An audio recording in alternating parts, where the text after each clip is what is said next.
You know, when you look at the architectural plans for like a massive suspension bridge, physics is just, it's utterly uncompromising. Oh, absolutely. Right. You have the load-bearing capacity of the steel, the tension of the cables, the exact weight of the concrete. It is all mapped out on this immaculate, pristine blueprint. Yeah. And if the math is correct, the bridge holds. It's a binary system. Yeah. It either works or it just, collapses into the river. Right. And I mean, there's a profound comfort in that predictability, you know? Totally. Steel doesn't have a bad day. Concrete doesn't have a cultural history or a religious identity or generational trauma. It simply obeys the strict, unyielding laws of thermodynamics and physics. You map it out, you build it, and it behaves exactly as the equation dictates. But the thing that has been genuinely keeping me up at night as I've been digging through the material for today is, well, what happens when we try to take that exact same rigid mathematical top-down engineering mindset and apply it to human beings? Yeah, that's the big question. Right. What happens when a nation takes an immaculate theoretical blueprint and tries to use it to reconstruct an entire foreign society from the dirt up? Well, I mean, that is precisely when the blueprint catches fire. Yeah. Because the moment boots hit the ground, you are no longer dealing with the predictable tensile strength of rebar. You are instantly thrust into this cauldron of human grief, historical memory, tribal politics, and local survival mechanics. Things you can't just put into a calculator. Right. Variables that completely defy macro-level mathematical formulas. And the friction between that sterile plan and the messy, bleeding reality of human sociology is what fundamentally reshapes the world. Which is exactly the collision we are unpacking today. Welcome to this special deep dive. Glad to be here. We are looking at a curated, deeply intense collection of primary materials created and produced by Adam Crenshaw. He's a veteran of Operations Iraqi Freedom and Enduring Freedom, and he put this together as part of his project, The Social Fabric Unraveled. It's incredible work. It really is. So the mission for us today is to put on our sociological lenses and examine the complex, often contradictory reality of American foreign policy. Right. We are zeroing in on the hearts and minds doctrine. Yeah. Analyzing what it looks like in the sanitized halls of academia and what it actually looks like in the dark, chaotic environment of a combat zone. Right. And we need to be very clear with you from the start about our approach here. Good point. Our goal is to remain entirely objective. We are not here to debate the partisan politics of any particular presidential administration, left or right. That's not what this is. Not at all.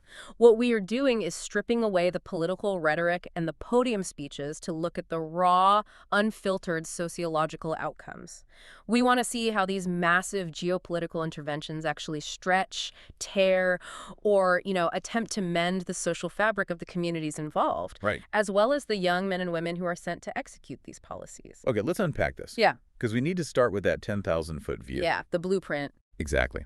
I was looking through the initial foundation of Crenshaw's curriculum, which breaks down the structural mechanics of American foreign policy. And it outlines this massive bureaucratic machinery, right? Oh, yeah. You've got the president acting as commander-in-chief, Congress holding the purse strings, the State Department, the intelligence agencies. But what really struck me is the underlying philosophy. The theory behind it all. Right. It's heavily anchored in this idea called the democratic peace theory. Yes. And the logic essentially argues that no democracy attacks another democracy. So the stated goal of all this machinery is to contain threats by promoting global capitalism and frequent elections, under this assumption that this automatically creates a safer, more stable world. I mean, it's a fascinating, almost utopian premise when you lay it out like that. It really is. The mechanism of action, theoretically, is that if you integrate a nation into the global market, if you tie their economic success to yours, and if you establish democratic institutions where the populace has a voice, the appetite for war evaporates. Because the economic cost of conflict just becomes way too high. Exactly. The instruments used to enforce this range from soft power, like diplomacy, the UN, the IMF, the World Bank, to the hard power of bilateral treaties like NATO and ultimately the military itself. But, I'm looking at the scale of that hard power, and it completely shatters any illusion of this being some light-touch diplomatic endeavor. Oh, absolutely. The curriculum highlights a statistic that I genuinely had to read 3 times to comprehend. The United States currently maintains 761 military bases around the globe. Yeah. 761. Ranging from massive, sprawling installations to what they call lily pads, these smaller, agile outposts designed for rapid deployment or future control. Let's just hold on that number for a second, because the sociological implication is staggering. I want you to visualize a map of the Earth and start dropping 761 distinct pins of military infrastructure across it. It's everywhere. Right. This isn't just a logistical footprint. It represents a state of what sociologists call permanent military mobilization. Which feels like a total contradiction in terms. Yeah. I mean, historically, a nation mobilizes for a specific crisis. You enter World War II, you mobilize the factories, you draft the soldiers, you fight the war, and then, crucially, you demobilize. The key step. Right.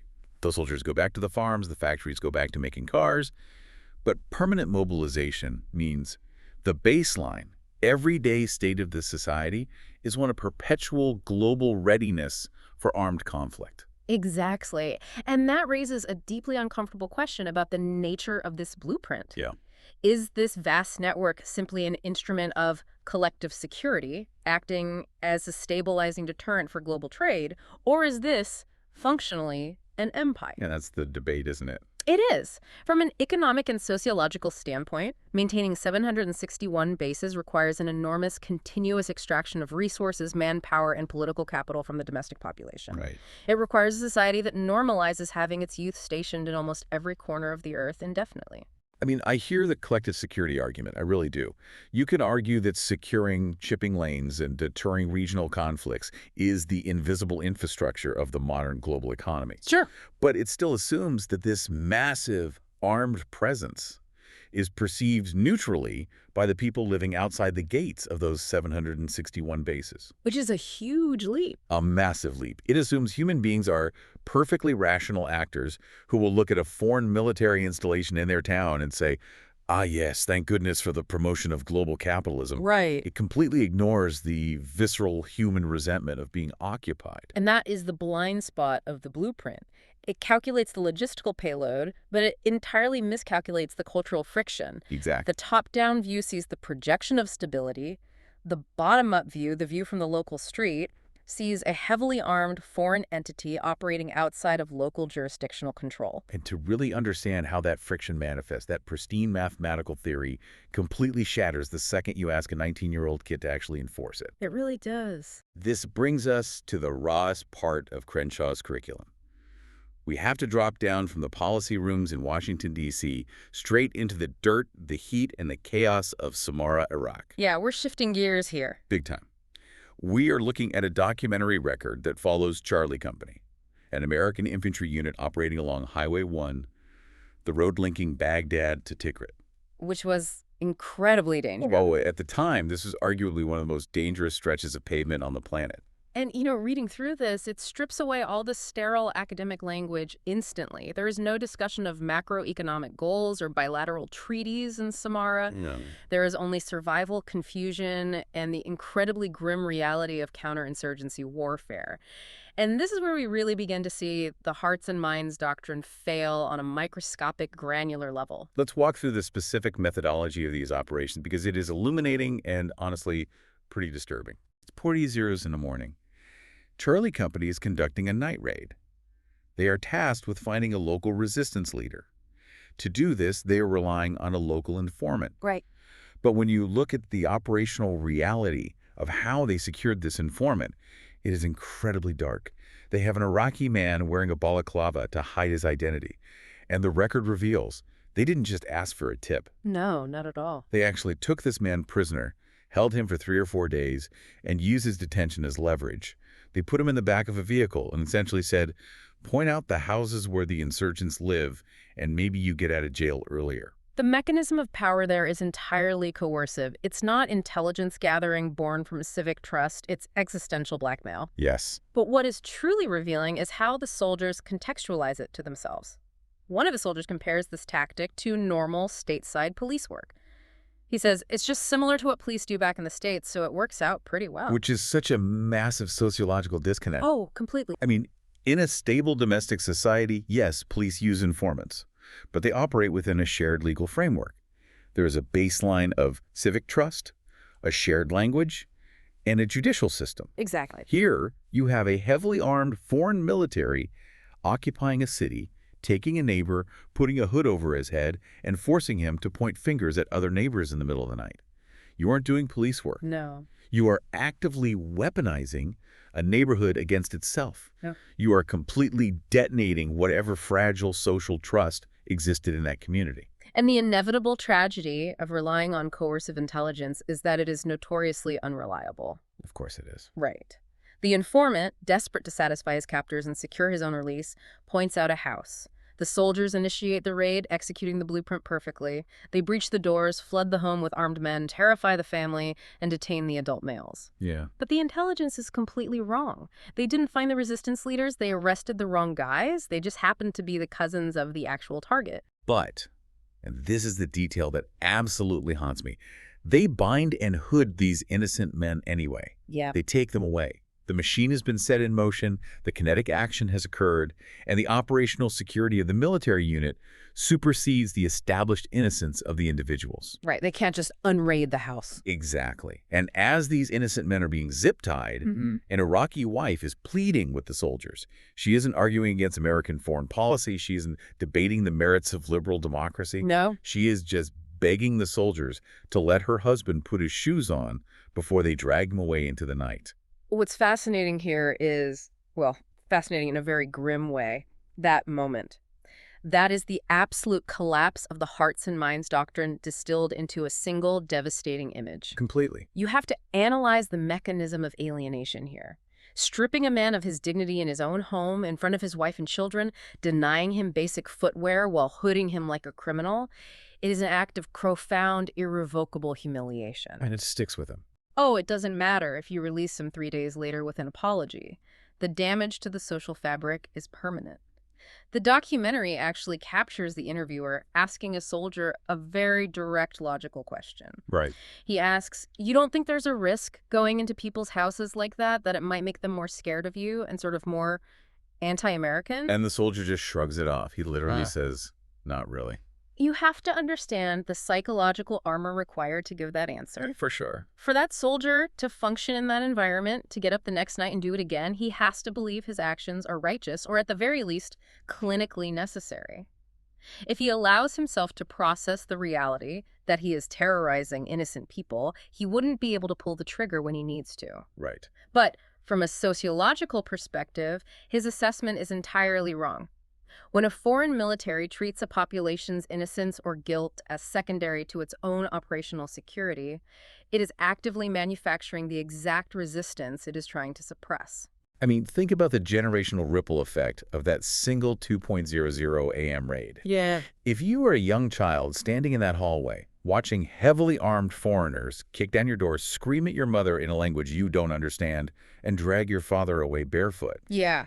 What is the lesson you internalize about American values? What is your understanding of the democratic peace theory? Your understanding is terror. Yep. Your understanding is arbitrary violence and profound humiliation. The geopolitical blueprint assumes that removing a bad actor from a grid creates stability. But the sociological reality is that the method of that removal often creates a dozen new, deeply committed adversaries. Fueled by intense personal grievances. Exactly. You haven't solved the insurgency, you've merely seeded the next generation of it. And what makes this entire situation so fundamentally impossible is that these soldiers aren't just being asked to be a lethal strike force. No, it's way more complicated. Right. The official policy essentially mandates that after they kick down the doors at night, they're supposed to wake up the next morning and act as civic engineers. They're forced to rebuild the very society they are occupying, which is a role they have absolutely zero training for. We see this exact dynamic play out with Captain Carl Fitzy, the commander of Charlie Company. He's a combat officer. The record describes him as exhausted, constantly smoking cigars, just trying to keep his men alive. Yeah. But suddenly, because the local governmental infrastructure has completely evaporated, this combat captain is acting as the de facto governor of Samara. It's wild. There is this intense scene where he is having a meeting with the newly recruited Iraqi police force. Oh, the police meeting. Yeah, and the local police are terrified. Their body language is defensive and desperate. They are trying to explain to Captain Fitzy that they are being slaughtered. Too many of their colleagues are being assassinated by insurgents for cooperating with the Americans. They're bleeding out as an institution. Exactly. And Fitzy, operating strictly from the playbook of an American military manager, responds by demanding a meeting with the local police chief. He says, over me, Yeah. we need to sit down tomorrow morning. We need to iron this out. Iron this out. I know. It's the language of a corporate middle manager dealing with a supply chain issue completely divorced from the reality of a lethal street war. Yeah. It highlights the absolute absurdity of the position he's been put in. But the tragedy really deepens when we look at the fatal cultural miscommunications that occur because of this mismatched training. The curriculum brings up the issue of celebratory fire. Oh, man. This is where the gap between the blueprint and human reality becomes actively lethal. Yeah. In Iraqi culture and, many cultures globally, firing weapons into the air is a traditional way of celebrating. It happens at weddings, holidays, major life events. Right, it's normal there. Totally. To the local population, it is an assertion of community, of life continuing despite the occupation. But one of the American soldiers mockingly refers to it as a lovely Iraq of firing weapons in the air. We love it. And this is where we have to unpack the mechanism of military training. A soldier's nervous system is intentionally conditioned to operate on a strict binary threat or non-threat. Right. If a weapon is fired in their vicinity, their training dictates that it is a direct threat to the survival of the unit, and it must be neutralized immediately with overwhelming force. And the soldier explains this with brutal, unvarnished clarity. He really does. He says there's no such thing as celebratory fire. There's enemy fire and there's return fire. He states plainly, I see an Iraqi with a weapon outside, and I just shoot him. Yeah.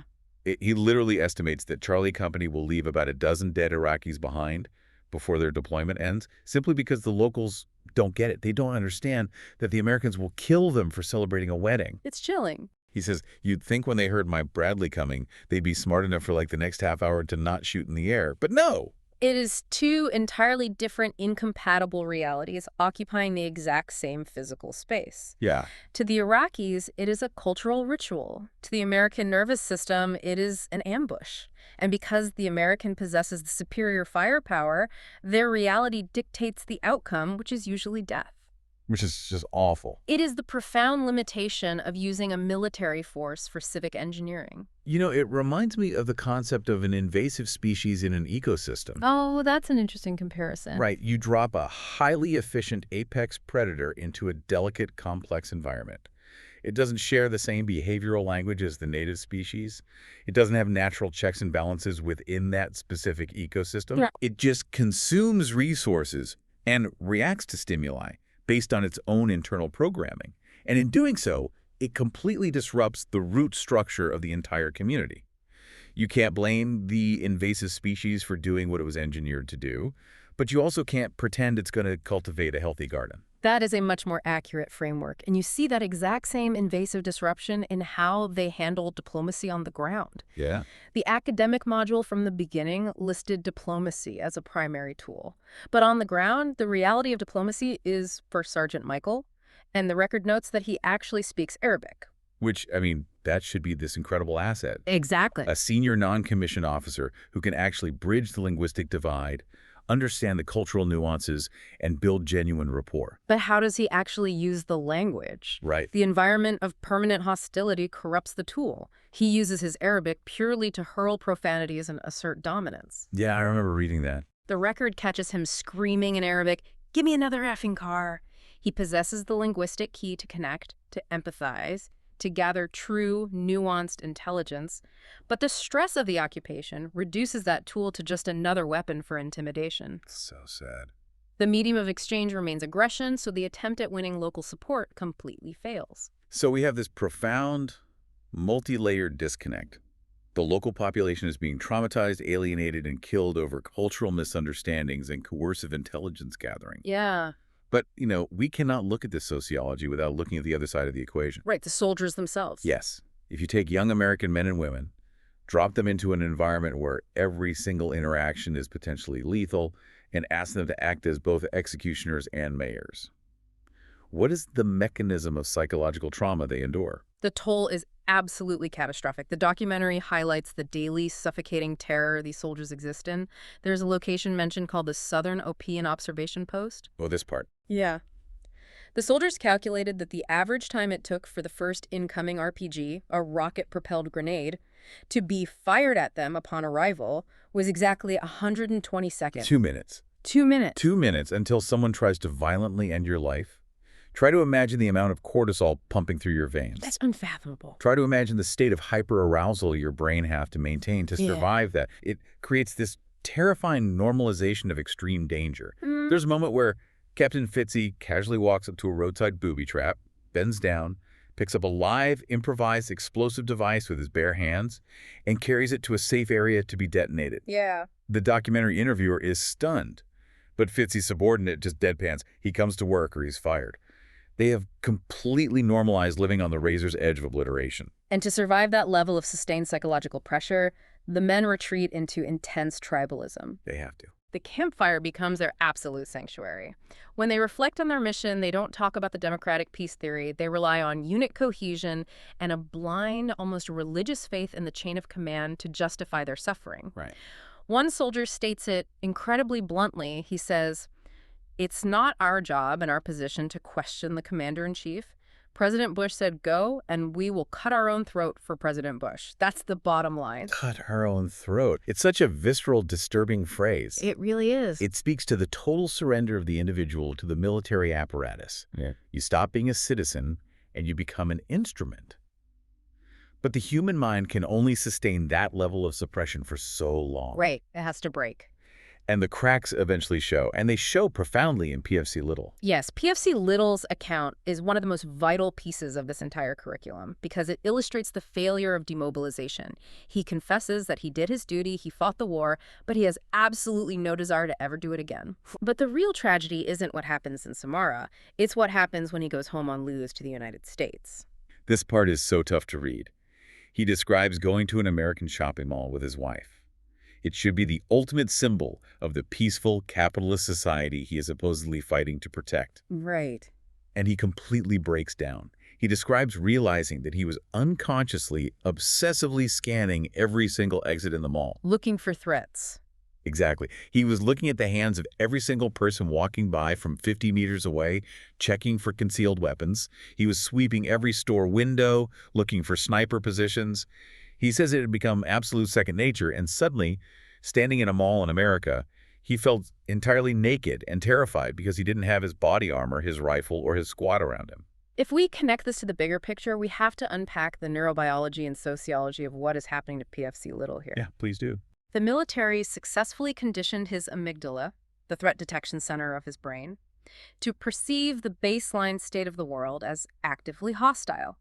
They rewired his visual cortex to prioritize hands, exits, and anomalies. Which keeps him alive in Iraq. That is a brilliant survival mechanism on Highway 1. But when he returns to a civilian environment, that adaptation becomes a severe pathology. The state knows exactly how to mobilize a 19-year-old's nervous system for war, but it has no equivalent sociological mechanism to demobilize it. That's the permanent mobilization we were talking about earlier. Yes. The war comes home, embedded in the severe hypervigilance of its veterans. And we also see the darker, more insidious coping mechanisms that emerge when young people are forced to survive in an ethically ambiguous, violent environment for prolonged periods.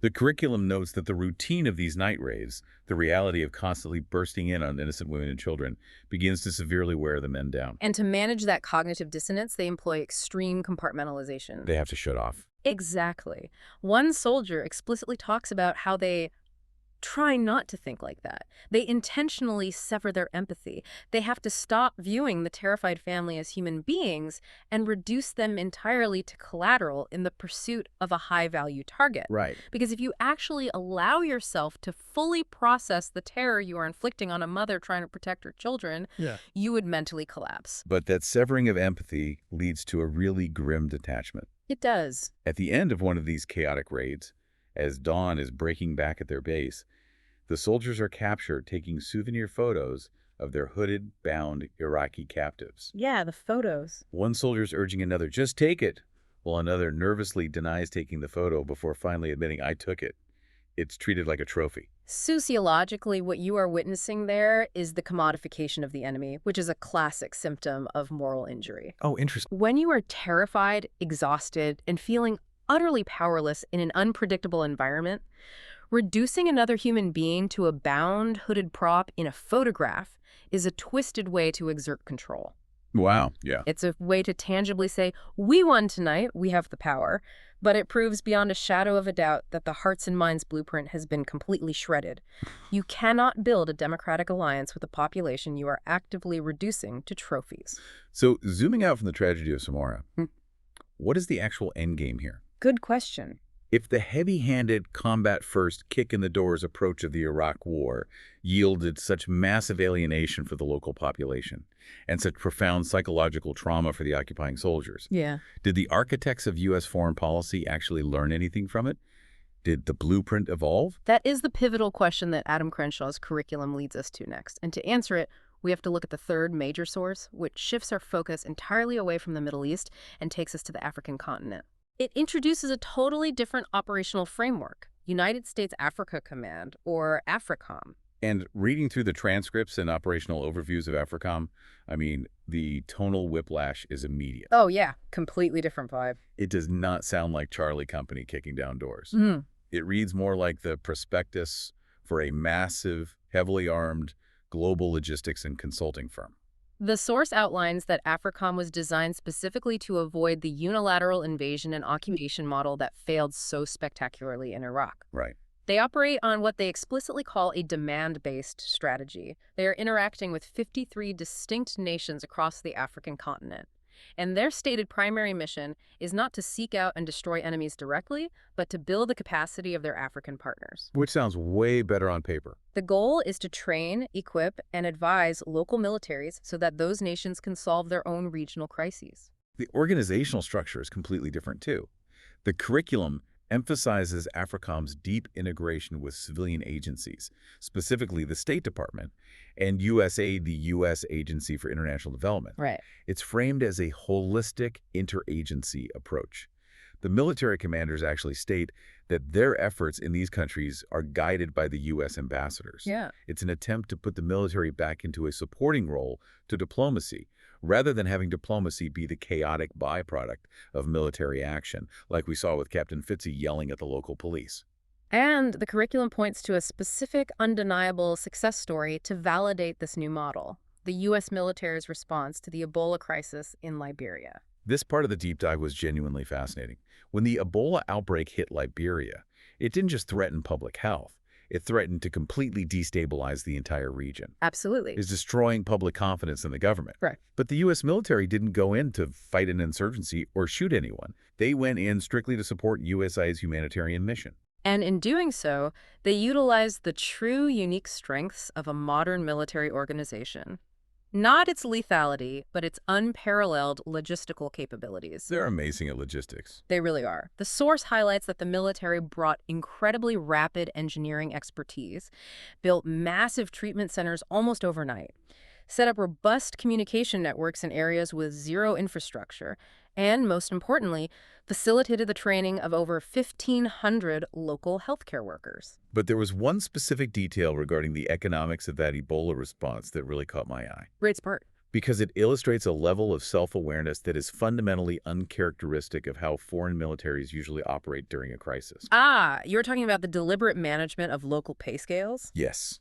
The AFRICOM commander notes that when the U.S. military arrived with massive amounts of emergency funding, they had an urgent need to hire local contractors and support staffs. Right. Usually, the military just throws money at the problem to get it done fast. But in this case, they intentionally took the time to coordinate with local officials to ensure they were strictly matching local pay scales, rather than vastly exceeding them. We need to explain the mechanism of why that is so vital, because it's a massive sociological and economic lesson learned. Please do. Let's say a foreign military drops into a developing nation during a crisis. They need drivers, translators, and medics immediately, so they offer $50 a day. But the local civic hospital is only paying its doctors $10 a day. What happens? The doctors all quit to go drive trucks. Exactly. You trigger a massive brain drain. You artificially inflate the local economy. You strip the local civic institutions of their best talent. And then when the crisis is over and the military leaves, the entire local economy violently collapses because that influx of foreign capital vanishes. It's the economic equivalent of the invasive species metaphor we used earlier. Spot on. But here, the AFRICOM commander actually admits that militaries are usually so task-oriented that they rush in, cause massive economic disruption, and leave a mess. By intentionally matching the pay scales, they actively work to protect the delicate local economic ecosystem while still achieving their logistical goals. And the leadership explicitly states in the source material that the primary lesson they dragged out of the strategic failures in Iraq and Afghanistan is this: the ultimate goal of intervention must be to help locals solve their own problems. Right. You cannot engineer their society for them from the outside. You can only provide the scaffolding. Okay, I see the logic and I see the undeniable good that was done in Liberia. But here's where it gets really interesting, and I have to push back on the underlying premise here. Okay, let's hear it. When I look at AFRICOM, I keep asking myself, is this actually a fundamental shift in American altruism and foreign policy? Or is this just a corporate rebrand? A rebrand. Yeah. Like, we realize that the hostile takeover model, invading a country, dismantling its government, and putting a stressed-out Captain Fitzy in charge, was a total disaster. It cost too much American blood, too much treasure, and it destroyed our global reputation. Right. We pivoted. Now, we offer aggressive consulting services. We give the local forces the guns and the training, and we let them do the dying, which achieves the U.S. goal of regional stability without the PR nightmare of American body bags or leaked photos of soldiers hooding civilians. So what does this all mean? Is it just empire on a budget? I hear that critique, and the empire on a budget argument is a very common framing in geopolitical sociology. But calling it merely a rebrand cynically ignores the tangible utilitarian good achieved on the ground. Okay, that's fair. When a lethal pathogen like Ebola is threatening to destabilize an entire continent, philosophical debates about the nature of American imperialism do not matter to the thousands of people who desperately need a field hospital built immediately. That is very true. You cannot deny that the capacity-building model saves lives and preserves local agency in a way that unilateral occupation simply never could. That's a fair point. The utilitarian outcome in Liberia is undeniable. But the curriculum doesn't just focus on humanitarian aid. It acknowledges that even with this diplomatic supporting role approach, AFRICOM still finds itself deeply entangled in incredibly complex kinetic warfare. Absolutely. The transcript shifts from discussing the Ebola response to the modern reality of combating fierce transnational insurgencies, specifically groups like Boko Haram and ISIS across the Sahel and the Lake Chad Basin. And this is where we see the consulting model applied to actual combat. Right. The U.S. is very explicitly not putting large formations of combat boots on the ground to fight Boko Haram directly. Right. Instead, they're relying on long-standing cultivated relationships with indigenous forces like Cameroon's Rapid Intervention Brigade or the Nigerian military. The U.S. provides advanced training, intelligence surveillance, and logistical airlift, but the African partners are the ones taking the fight to the insurgents in the brush. And the logistical footprint required to support this is completely fascinating from a structural perspective. It is a massive departure from the sprawling, heavily fortified super bases we built in Iraq and Afghanistan. Oh, completely different. The AFRICOM commander details the use of cooperative security locations, or CSLs. Yes, the CSLs. They describe them as incredibly austere sites. We aren't talking about bases with Burger Kings and massive motor pools here. Yeah. We are talking about a bare-bones airstrip, a couple of warehouses, maybe some tents, and pre-positioned water and fuel. They're essentially staging areas. The military can keep them largely empty, but if a regional crisis erupts or an embassy is threatened, U.S. forces can jump into that CSL, use the pre-positioned gear, resolve the issue, and then immediately leave. But the truly wild paradigm-shifting detail about these CSLs is the security arrangement. Oh, this blew my mind. Right. The documentary interviewer naturally assumes that these American installations are guarded by private U.S. military contractors or Marine detachments. But the commander corrects him. He says, no, the physical perimeter security for these sites is provided entirely by the host nation's military. Which requires an immense, almost unthinkable level of mutual trust. It really does. Think back to Charlie Company in Samara. The Americans trusted absolutely no one. Yeah. They stayed locked inside their forward operating bases behind blast walls and concertina wire, viewing every single local citizen as a potential suicide bomber or informant. Yeah. In the AFRICOM model, the U.S. military is fundamentally entrusting the physical survival of its personnel and its assets to the local African militaries. If you want to talk about a true shift in the sociology of how a foreign military operates within a host country, that vulnerability is it. And they are being forced to operate this way in an environment that is evolving much faster than traditional military doctrine can handle. The curriculum introduces a massive wildcard that has completely altered the nature of the modern sociological battlefield: the hyperproliferation of social media. Oh man, this is where it gets incredibly complex. hmm How does a foreign military, or even a local host government, operate in a physical space where every single kinetic action, every mistake, and every success is immediately recorded on a smartphone, broadcasted, analyzed, and critiqued by the local population in real time? This raises an important question because it changes the entire center of gravity of the conflict. Yeah. The AFRICOM commander notes that social media has granted African populations an unprecedented level of situational awareness. Previously, a government or an occupying force could control the narrative of an operation. Why not anymore? Now, anyone with a cellular connection has a voice. And sociologically, they're using that digital voice to demand immense accountability from their governments and from the security forces operating in their neighborhoods. So the battlefield shifts. It's no longer just about physically controlling a piece of infrastructure like Charlie Company trying to hold Highway 1. No. It's about empowering local forces to secure their own territory while simultaneously navigating this incredibly volatile, instantly reactive digital landscape. The AFRICOM leadership openly acknowledges that true long-term stability isn't going to be achieved with a quick raid or a drone strike. It's a slow, generational process that requires 20 to 30 years of deep institutional growth and trust building. Exactly. The foundational concept of collective security has had to adapt to reality. The blunt instrument of massive unilateral military force, the kind that produces terrified informants, alienated populations, and morally injured soldiers, is increasingly counterproductive. Yeah. In an era where the social fabric of a local village is instantaneously intertwined with global digital networks, an unjustified night raid isn't just a tactical error, it's a strategic global PR disaster that immediately recruits for the insurgency. So let's try to bring all of these disparate threads back to the center and synthesize what Adam Crenshaw is truly getting at with the Social Fabric Unraveled. Oh. We have traced this incredibly complex, often very dark arc today. We started with the academic blueprint, the utopian vision of a democratic peace theory enforced by an empire maintaining 761 global bases. Right. We then descended into the tragic, ground-level reality of that blueprint in Iraq, witnessing the alienating night raids, the cultural friction, and the profound psychological trauma inflicted on both the occupied citizens of Samarra and the young American soldiers tasked with governing them. Yeah. And finally, we looked at the adaptation of that blueprint through AFRICOM, the shift toward logistics-driven, capacity building, and interagency cooperation in places like Liberia. And, the overarching macro-sociological takeaway from this entire curriculum is a profound lesson on the systemic limitations of hard power. Right. You simply cannot engineer a foreign society into a democracy through sheer military force.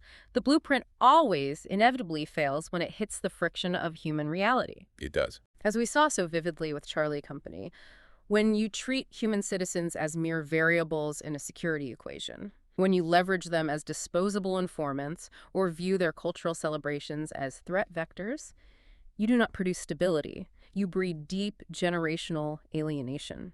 And even when we look at the much more cooperative, supportive model of AFRICOM, the fundamental truth of sociology remains true. Lasting stability only takes root when local leadership is empowered, not bypassed or commanded by foreign forces. Precisely. The U.S. military can supply the logistical airlift, they can build the sterile treatment tents, and they can train the healthcare workers.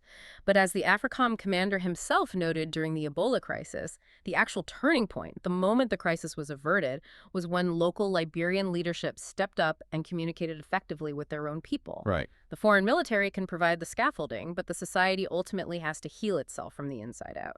Which leaves us with a final, highly provocative thought to mull over as we wrap up. We've clearly seen how U.S. strategy has evolved, from the blunt force, hostile takeovers of the early 2000s to this more nuanced, aggressive consulting model. Yeah.